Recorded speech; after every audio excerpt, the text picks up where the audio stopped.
I'd been locked in the dark for so long, I'd lost track of time. The door finally opened, and the light was a physical blow. Cassandra Thorne walked in.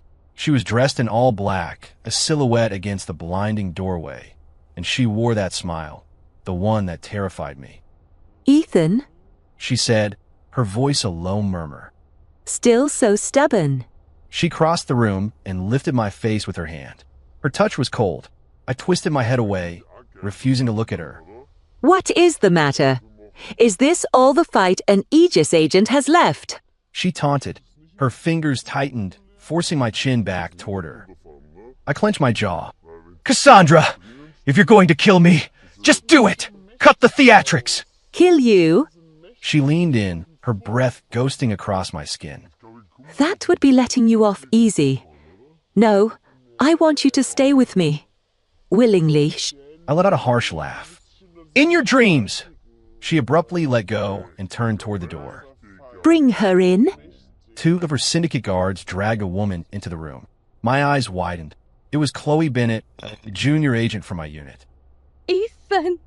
She cried out, her face bruised and swollen.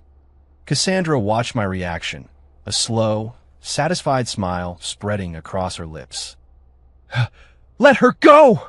I lunged, but the heavy chains holding me to the wall pulled me up short. Cassandra strolled over to Chloe, tilting the younger woman's chin up with a single finger. "Now, Ethan, tell me, where should I start?" "Cassandra, damn it!" I snarled, the words tasting like acid.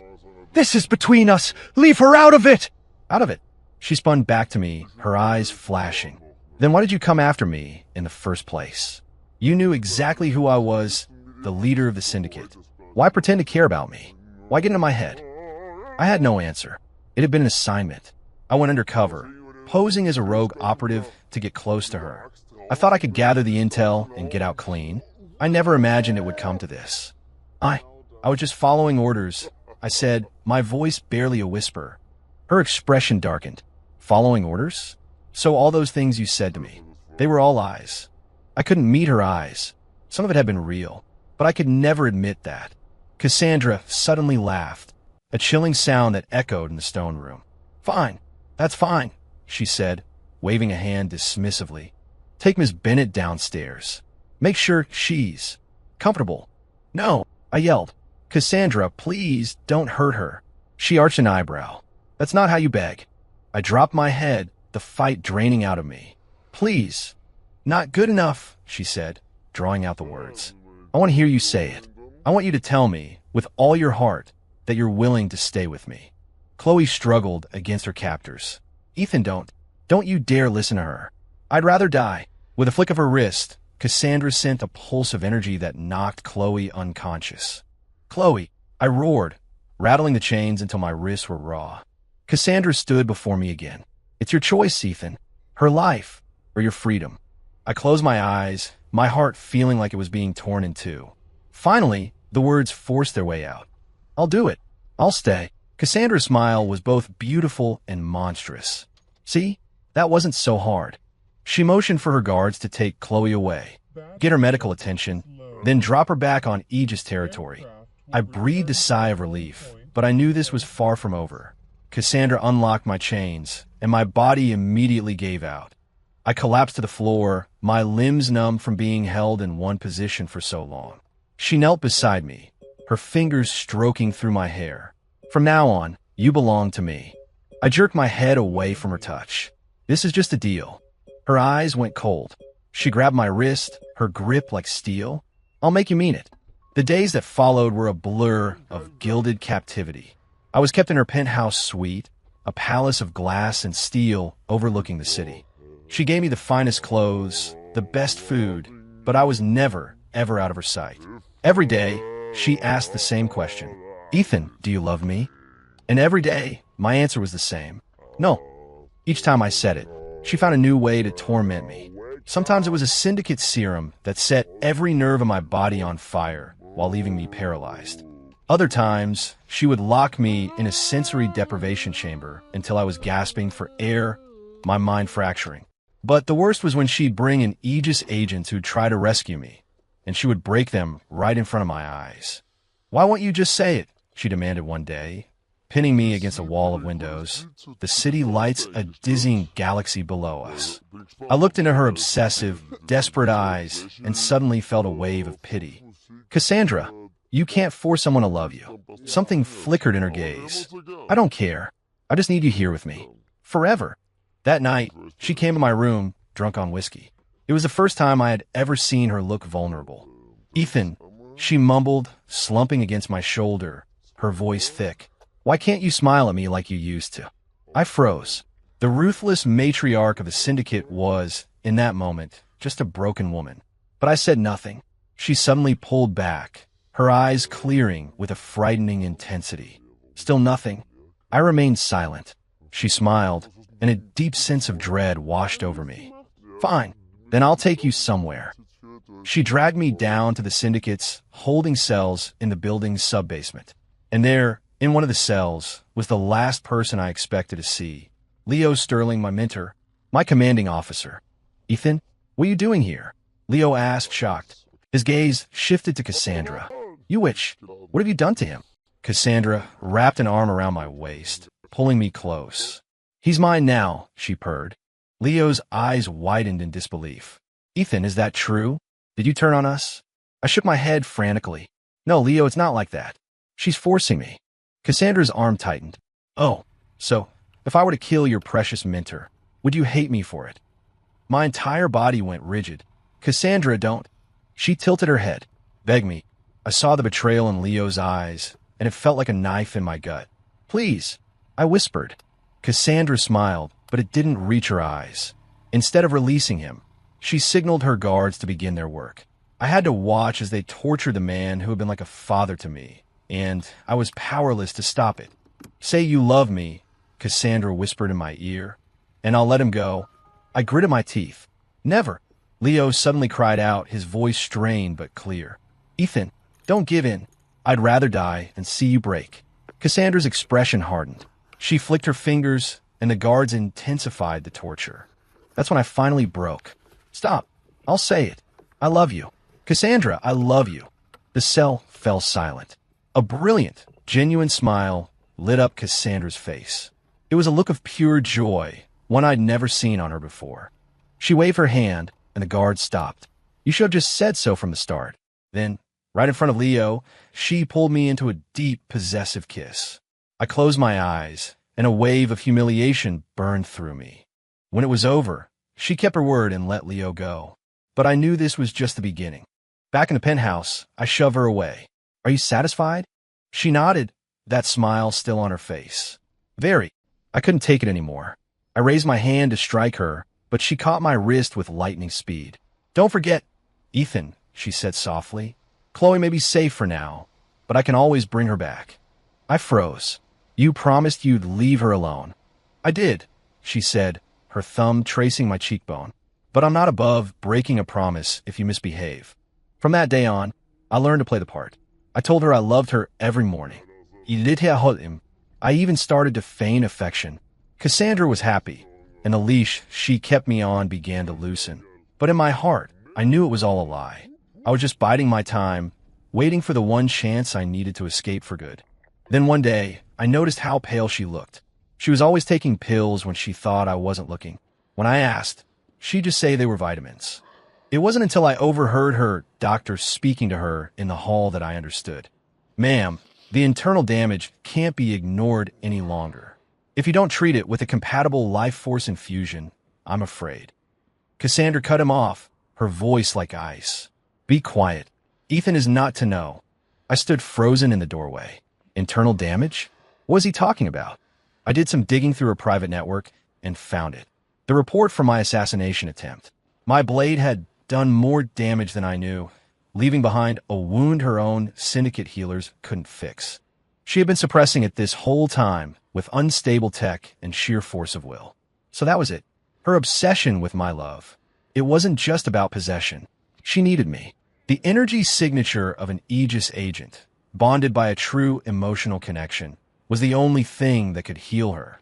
That night, my mind was a chaotic mess. When she came to bed, she asked her usual question. Ethan, do you love me? This time, I didn't answer right away. The light in her eyes began to fade. Still no. I looked at her pale face, the dark circles under her eyes. Your injury? I asked. How bad is it? She jerked her head up, shocked. You know. I nodded. Why did you hide it from me? A bitter smile touched her lips. What good would telling you do? It's not like you would have willingly saved me. I fell silent.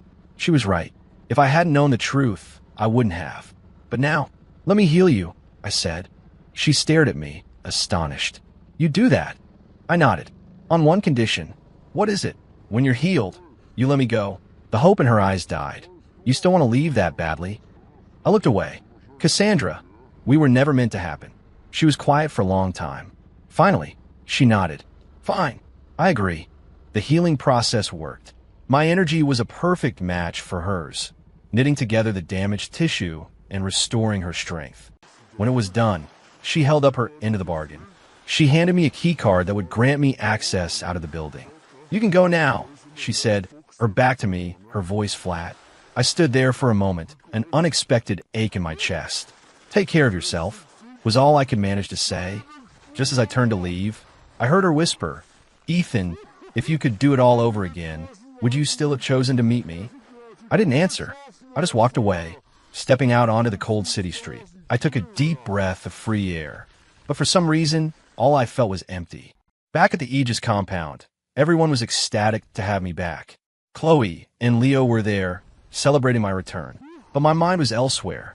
One afternoon, Leo cornered me. Ethan, be honest with me. You fell for her, didn't you? What? No, of course not. I said too quickly. Leo just sighed. Then why do you keep staring out at the city skyline, in the direction of her tower? I had no answer. That night, I had a dream. I saw Cassandra, covered in blood, asking me, Ethan, did you ever love me at all? I woke up in a cold sweat. Suddenly, I felt it, a faint, familiar energy signature from the syndicate. I raced outside, but there was no one there, only an envelope on the ground. I tore it open. Inside was a single, typed line. Ethan, I'm pregnant. It was my child. I stood there, stunned, the world tilting on its axis. Just then, the sound of a fight erupted from a nearby alley. I ran toward the noise and saw her. Cassandra, surrounded by a squad of Aegis enforcers. She was clearly outmatched, fighting defensively. Syndicate filth, your reign of terror ends tonight, one of the enforcers shouted. Without a second thought, I moved, placing myself between them and Cassandra. Stop. She's pregnant. Everyone froze.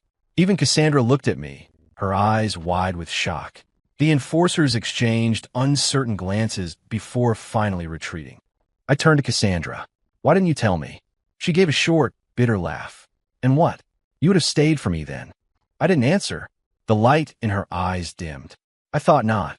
She turned to leave, but I grabbed her arm. Where are you going? She looked back at me. Back to the syndicate. Ethan, since you don't love me, just let me go. I looked into her eyes and realized, with a terrifying clarity, that I didn't want to let her go.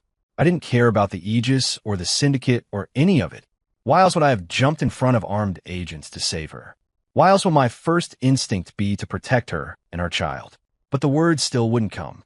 As I stood there, hesitating, a flash of silver cut through the air. An ambush. My body reacted before my mind could. I spun, shoving Cassandra behind me as a blade sank deep into my shoulder. Cassandra cried out my name, whirling around and disabling the attacker with a brutal efficiency. She caught me as I stumbled, her voice trembling. Ethan, are you okay? Looking into her terrified eyes, I finally let the truth come out. Cassandra, I gasped, the pain a dull throb. I think I'm actually in love with you. She froze, and then tears welled in her eyes. What did you say? Say it again. Ignoring the fire on my shoulder, I looked her straight in the eye. I love you, Cassandra Thorne. She collapsed against me, holding me tight. But just as I wrapped my arms around her, a sharp, cold pain erupted in my chest. I looked down. A small, elegant dagger was buried to the hilt in my chest, and her hand was on the grip. She looked up at me, her face a mask of crazed, triumphant love. Ethan, if you love me, she whispered, then you'll stay with me forever. I stared at her, my mind reeling in disbelief. What? She leaned close, her lips brushing my ear. Because I can't risk you leaving me again. My vision blurred. The last thing I saw was her beautiful, broken face, her eyes filled with a love so deep it had become poison. When I woke, I was strapped to a bed carved from a single slab of obsidian. My arms and legs were bound by soft, black silk restraints. A thick bandage was wrapped around my chest, a dull ache radiating from the wound beneath. Cassandra was sitting beside the bed, gently dabbing my forehead with a cool, damp cloth. "You're awake," she said, her tone utterly calm, as if she hadn't just tried to murder me. I struggled, but the restraints held firm. "Cassandra, are you insane?" I yelled, my voice hoarse. "Why would you do that to me?" She set the cloth aside and leaned over me. "Because you said you love me, Ethan, and if you love me, you'll stay with me. Always." I was lying. I shouted, the words desperate and reckless. The warmth vanished from her eyes. Lying. I regretted it instantly, but it was too late. She stood and retrieved a small vial from a nearby table. "It doesn't matter, Ethan," she said softly. "I have ways of making you tell the truth." She pinned me with one hand, pried my jaw open with the other, and poured the vial's contents down my throat. I choked and sputtered, but the liquid was already working its way into my system. "What was that?" I demanded, fear coiling in my gut. She smiled. "Something to help you be honest." A strange heat spread through my body, and my thoughts grew hazy. Cassandra's voice seemed to come from a great distance. "Ethan, do you love me?" I fought it, clamped my jaw shut, but the drug was too strong. My mouth opened against my will. "Yes." A look of pure satisfaction crossed her face. "There. That's my good Ethan." I hated my own weakness, and I hated that goddamn serum more. For days, it was the same routine. She would dose me, ask me the question, and I would be forced to give the answer she wanted. Each time the drug wore off, the rage and helplessness grew stronger. One day, after giving me the serum, she unfastened the restraints. "Get up, Ethan. I'm taking you somewhere." I moved like a puppet, the drug robbing me of my will. She led me to a rooftop garden, a hidden oasis of black roses blooming under the perpetual twilight of the city. "This is the anniversary of the day we first met," she said, plucking a rose and tucking it into the lapel of my shirt. "Do you remember?" I remembered through a fog. I was undercover as an arms dealer, trying to get close to her at a gala. She had been drawn to my defiance, and I had been focused on finding a weakness in her operation. "You gave me a red rose," she reminisced, her eyes soft with the memory. "You said it matched my lips." The drug forced the truth from me. It was part of the mission. Her face hardened instantly. "The mission," she repeated, grabbing the front of my shirt. "So everything you said, every single word, it was all a lie?" I couldn't stop the words from spilling out. Not all of it. Some of it was real. Her grip loosened slightly. What was real? I tried to stay silent, but it was impossible. The way your eyes lit up when you laughed. "I like seeing you smile." She stared at me. Then her hand fell away, and she gently touched my cheek. "Then why did you try to kill me?" "Because you're the head of the syndicate. And I'm an Aegis agent." She was quiet for a long time after that, before leading me back to the room. She didn't give me the serum that night. When I woke up, clear-headed, the memory of what I'd said made my stomach clench with shame and anger. Cassandra came in with a bowl of soup. "Eat something." I turned my head away. She sat on the edge of the bed and held a spoonful to my lips. "Come on, open up." I kept my mouth shut. She sighed. "Ethan, what you said today, it made me happy." That was the drug talking. She shook her head. "The serum only makes you tell the truth. It doesn't create feelings that aren't there." I had no response to that. She offered the spoon again. "Please, just eat." Reluctantly, I opened my mouth. She smiled as she fed me, and for a fleeting, dangerous moment, I felt a flicker of warmth. Then I remembered. This was my captor, the woman who had hurt me, betrayed me, and bound me to her. A few days later, my wounds had mostly healed. Cassandra stopped restraining me and allowed me to move freely within the penthouse, though her guards were always a discreet distance away. I tried to find out what was happening in the outside world, but her staff was loyal to a fault. Then, one afternoon, a new maid I didn't recognize hurried past me in the hall. As she did, she pressed a folded piece of paper in my hand and disappeared. Back in my room, I unfolded it. It was a message from the Aegis. They had a plan to extract me. I just had to be ready. My heart hammered in my chest. Freedom. Finally. But the thought of leaving Cassandra left a strange, hollow feeling inside me. That evening, she came to find me, looking happier than I'd seen her in weeks.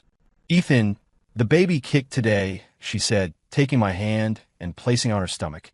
I felt a tiny, fluttering movement against my palm and froze. Our child was in there. "Ethan," she said, leaning her head on my shoulder. "What should we name the baby?" Without thinking, I answered, "If it's a boy, Aaron. It means strong." She looked up at me, her eyes shining. "You wanted to have your family name?" I realized what I'd said and immediately shut my mouth. But she was beaming. "Aaron, I love it. And if it's a girl, maybe Hope." Seeing that rare, unguarded smile on her face filled me with a sudden, sharp guilt.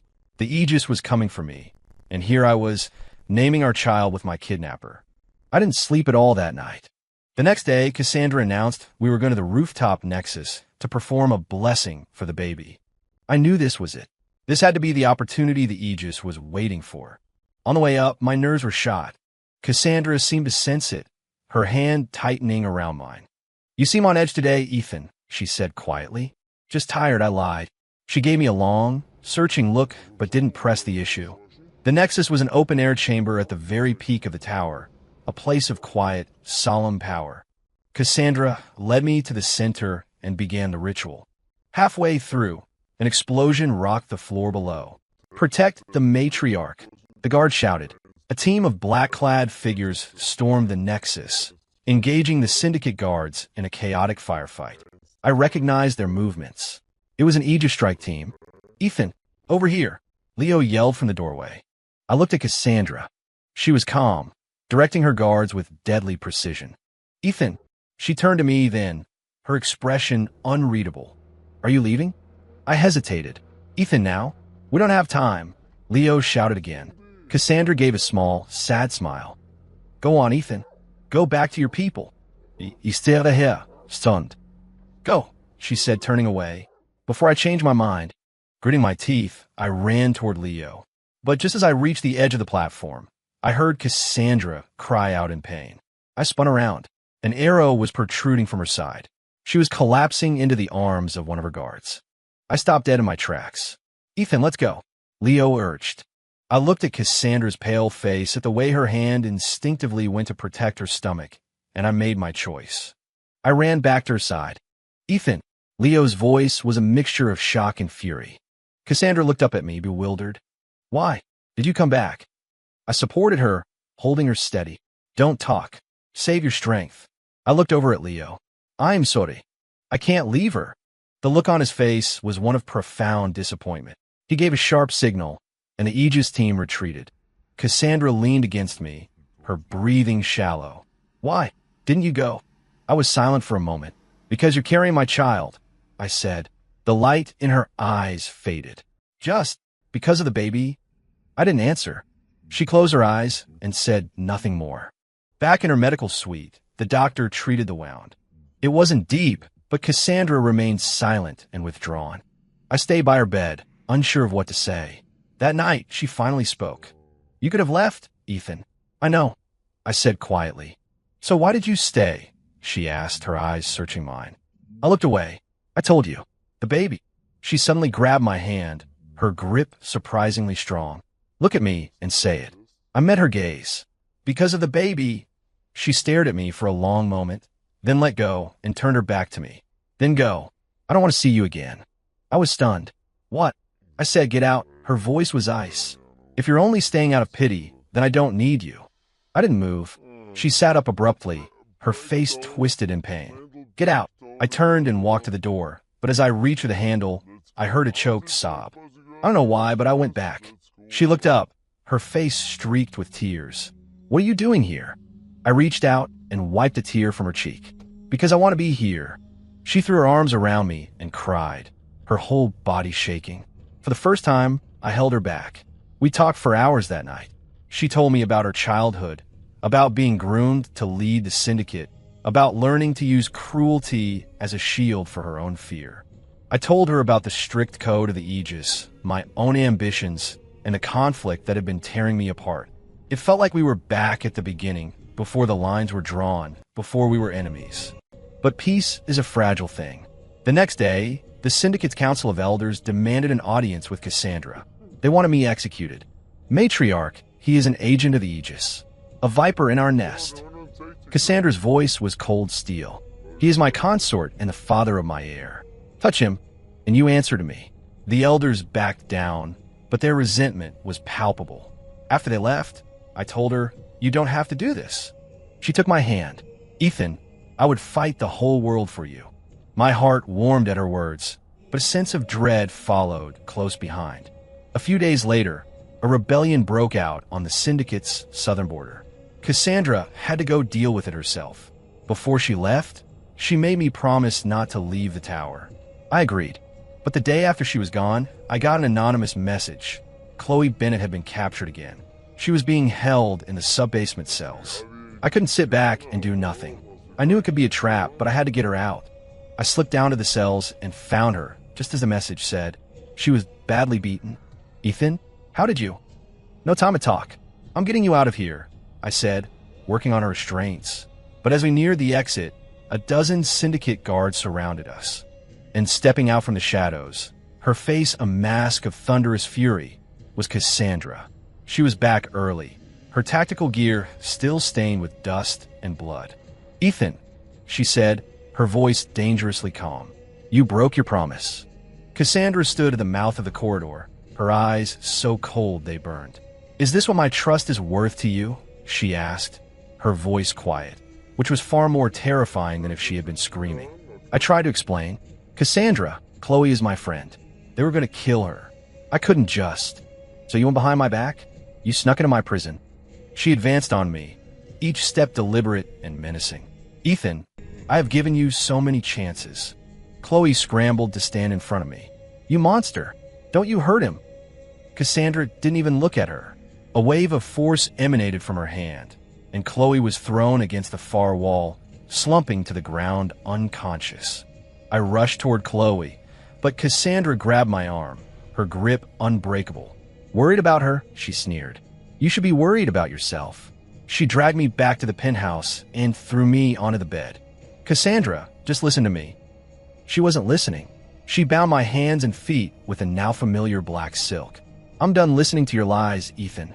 She went to her cabinet and retrieved the small, crystalline vial. I shook my head, my blood running cold. "No, not that again, please." She pinned my head with one hand. "You don't get to choose anymore." The serum burned as it went down, and the world began to warp at the edges. When the drug took hold, she began her interrogation. "Do you love Chloe Bennett?" I fought to lie, but my body betrayed me. "No, I don't." "Do you love me?" The struggle was monumental this time, a war inside my own mind, but the serum won. "Yes." A flicker of triumph crossed her face before it hardened again. "Then why do you keep betraying me?" The drug ripped away my defenses, exposing the deepest, most terrified part of myself. "Because I'm afraid. Afraid of what it means to love you. Afraid of betraying everything I've ever known." Cassandra froze, her hand falling away from my face. "What did you say?" The confession poured out of me, uncontrolled. "I fell in love with you a long time ago, but I'm Aegis. I can't love the matriarch of the Syndicate." She just stared at me, her expression a maelstrom of conflicting emotions. Suddenly, she gasped, her hands flying to her stomach as her face went white with pain. "Cassandra, what's wrong?" I yelled, forgetting I was tied down. "The baby." She grunted, her voice strained. "I think it's coming. Early." Panic seized me. "Someone get the doctor." But she shook her head, fumbling for another vial. "First, the antidote." Her hands trembling, she managed to pour the antidote into my mouth before pressing the button on her nightstand to summon her medical team. As the serum's effects receded, my own panic intensified. The doctors rushed in and helped Cassandra into the adjoining medical suite. I was left behind, still tied to the bed. "Let me go. I need to be with her." I shouted. A maid scurried in and untied me. "The matriarch's orders, sir. She wants you with her." I burst into the suite to find Cassandra on a birthing bed, her face slick with sweat. She saw me and reached out a weak hand. "Ethan, I rushed to her side and took it. I'm here. The labor was long and agonizing. I never left her side, my own heart clenching every time she cried out in pain. Finally, the sharp cry of a newborn filled the room. It's a boy, the head physician announced. But in the next moment, Cassandra began to hemorrhage. We're losing her. Her pressure is dropping fast. I squeezed her hand, my voice cracking. Cassandra, stay with me. Please. She was ghostly pale, but she managed a faint smile. Ethan, what you said before, was it true? I knew what she was asking. It's true, I said, my voice thick with emotion. I love you. I've loved you for a long time. A tear slid down her temple. Good, to finally hear it. From you. The medical team worked frantically, but it was no use. I knelt by her bed, a kind of fear I had never known consuming me. Cassandra, don't leave me, I begged. Don't leave us. We have a son. She shook her head slightly. I am sorry. Ethan, for everything I did. To you. I kissed her hand. It doesn't matter. I forgive you. Just live. Please, just live. She smiled one last time, a peaceful, tired smile, and then her eyes drifted shut. Cassandra! I screamed. The physician checked her pulse and slowly shook his head. She's gone. The blood loss was too severe. We did everything we could. I gathered her cooling body into my arms and wept. It was only then, in the crushing silence of her absence, that I finally understood how completely I loved her. This fierce, broken, obsessive woman who had turned my world upside down. A week later, I stood before Cassandra's grave, holding our son. The syndicate elders stood behind me, their demeanor now respectful. Mr. Vance, one of them said, according to the matriarch's final directive, you are now the acting leader of the syndicate. I shook my head. This isn't my world. I'm taking my son back to the Aegis. The elders exchanged uneasy looks, but didn't argue. At least honor her by completing the 7 days of mourning. I agreed. On the 7th night, as I was standing vigil, I heard a familiar voice from the shadows behind me. In such a hurry to run away with my son, I whipped around. Bathed in moonlight, pale but very much alive, stood Cassandra. You're not dead, I whispered, my mind unable to process it. She smiled. Did you really think I'd go down that easily? It was just a little test, to see what you'd say when you thought I was gone. A white-hot rage surged through me. You lied to me again. She stepped closer, reaching up to cut my face. But this time, I heard what I needed to hear. I should have pushed her away. I should have walked out. Instead, I pulled her into a desperate embrace. Don't you ever do that again, I choked out. I really thought I'd lost you. She held me just as tightly. I am sorry, Ethan. I promise. That was the last time. It had all been a ploy. The hemorrhage, the doctors, her death, a perfectly orchestrated play to get to the truth of my heart. Why? I asked, pulling back to look at her. Because I had to be sure, she said, her eyes searching mine. I had to know that you loved me, not just the mother of your child, and that you weren't just staying out of guilt. She confessed that hearing my real confession had changed something in her. She knew she couldn't keep me as a prisoner anymore. You're free, Ethan. Genuinely free. You can take our son and go back to the Aegis. I looked at her in astonishment. You'd really let me go? She nodded, though her eyes were glistening with unshed tears. Love isn't a cage. I finally understand that. The next morning, I stood at the edge of syndicate territory with our son in my arms. Cassandra was there to see me off, her composure a fragile mask. Name him Aaron, she said. Like you wanted. I walked over to her. Don't you want to hold him? She took the baby from me with reverent hands, pressing a soft kiss to his forehead. Then she handed him back. Go, before I regret this. I turned and took a few steps, but then I stopped. I looked back at the woman in black, standing alone at the gate, trying so hard not to cry. And I walked back. Cassandra, I said, my voice steady. Will you come with me? Her eyes widened. What? Come back with me. We can be together. She shook her head. The Aegis would never allow it. Then let them try and stop me, I said, my voice filled with a certainty I had never felt before. I'm not leaving you again. Tears finally spilled down her cheeks as she collapsed into my arms. In the end, Cassandra abdicated her leadership of the syndicate, placing it in the hands of a trusted council. She came back with me. The Aegis was in an uproar at first, but faced with our unshakable resolve, and the presence of our son, they eventually, grudgingly, came to accept it. We built a new life for ourselves in a quiet house on the neutral ground between the two territories, a place that belonged to neither and both. Cassandra learned, slowly, to love without chains and without fear. One night, as we watched our son sleep, she asked me the question that had started it all. "Ethan, do you regret meeting me?" I looked at her, at the woman I had once sworn to destroy and now couldn't live without, and I answered with the simplest truth I knew. "Never." She smiled, and it was the warmest, most beautiful smile I had ever seen. Our love was born from darkness and deception, but in the end, it was the only thing that had truly set us free.